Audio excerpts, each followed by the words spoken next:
If you've got a super fund and you've never once checked how it's actually performing, this one's for you. Because right now, a 30-year-old in one of APRA's worst performing MySuper products could retire with around $245,000 less than someone in a top fund. Same salary, same contributions, according to APRA's performance test data. The villain here isn't bad luck. It's a chronically underperforming fund that's quietly betting you'll never look. This affects millions of Australians sitting in default and platform products they never actively chose. And the fix comes down to 3 moves.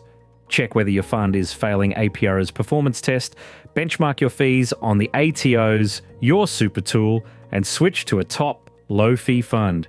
Each one takes under 20 minutes, all of it free. By the end of this, you'll know exactly where your super stands.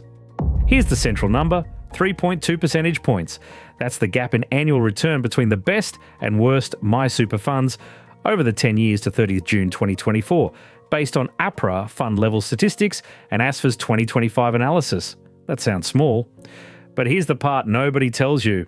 On a $50,000 balance compounding for 35 years, that gap is worth more than $240,000 at retirement. 3 moves.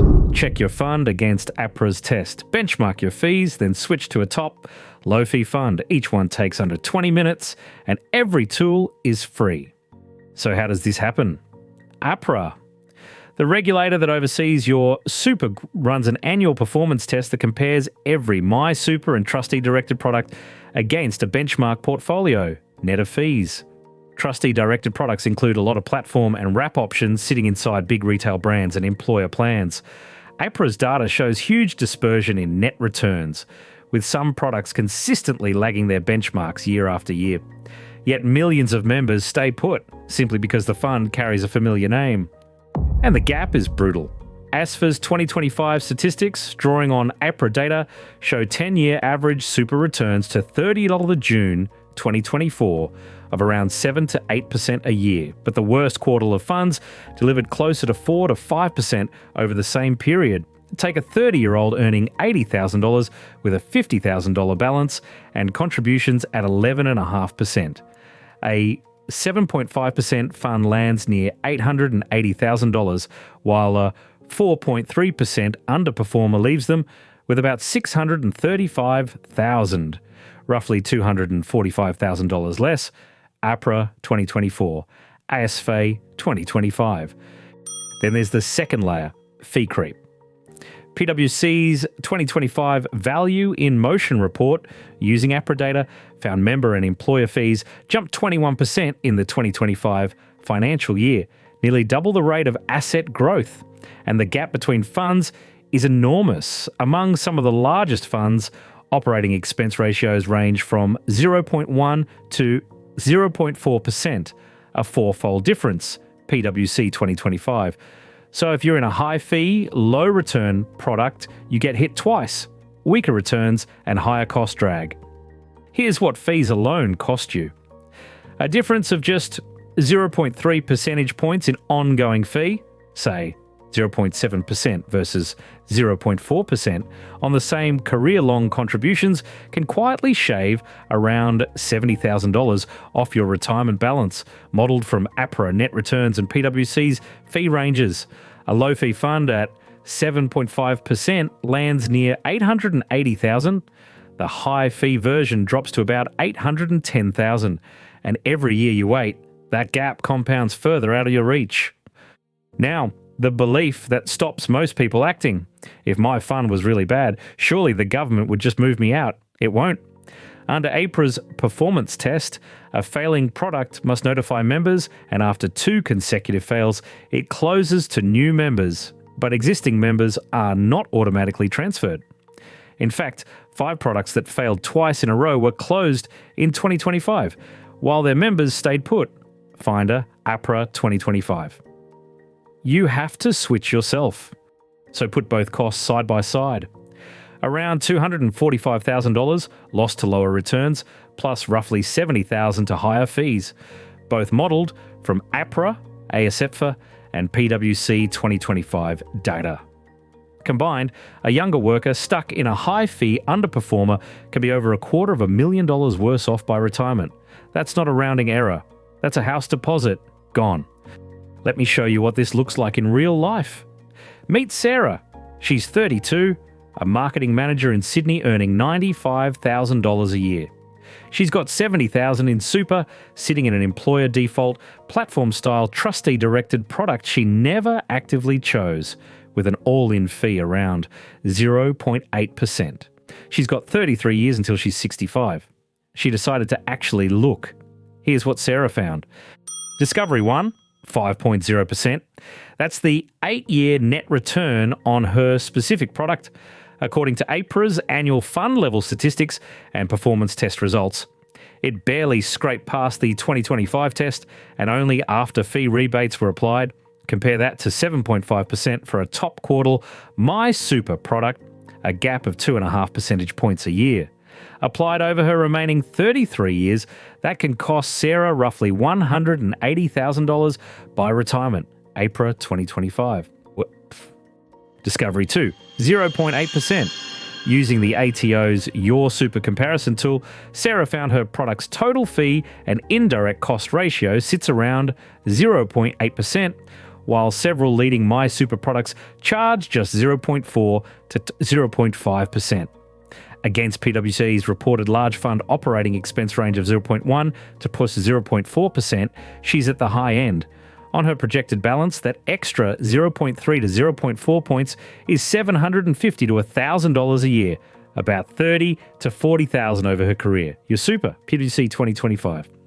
Discovery 3, and this is the kicker. The best funds aren't just higher returning, they're often cheaper too. Super Ratings and Chant West both named Aware Super the 2026 Super Fund of the Year, and its MySuper options returned around 7 to 8% over 10 years at fees near 0.4 to 0.5%. Super Ratings Chant West 2026 versus Sarah's 5.0% return and 0.8% fee. Switching could lift her net return about 2.5 points and cut her fees worth well over $200,000 to her retirement. Add it all up. For Sarah, staying in that high-fee underperformer rather than a low-fee, top-performing MySuper fund costs about $230,000 by age 65, driven by both lower returns and higher fees. APRA, ASFA, PwC 2025. Same salary, same contributions, one decision she's never made. So could this be you? 3 quick signs. 1, you've never checked whether your fund passed APRA's performance test. 2, you don't actually know your fund's all-in fee percentage. And 3, you're in an employer default or platform product you never chose for yourself.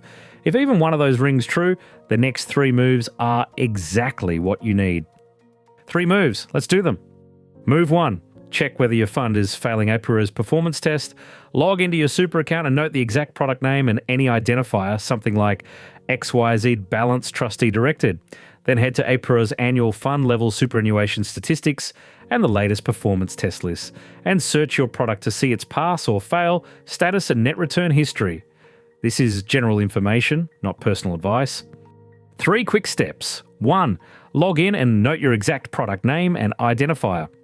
2, open APRA's latest performance test list and search it. 3, flag it if it failed or if it's trailing peers over 5 to 10 years. What good looks like. Your product passes the test with net returns at or above the top quartile for its risk category. Move 2, benchmark your fees using the ATO's Your Super comparison tool. Log into MyGov, open the tool, and search for your current product to see its total fee and indirect cost ratio for a standard balance. Then line it up against low-cost MySuper options from large APRA-regulated funds so you can see exactly how much extra you're paying. 3 steps. 1, log into MyGov and open the Your Super comparison tool.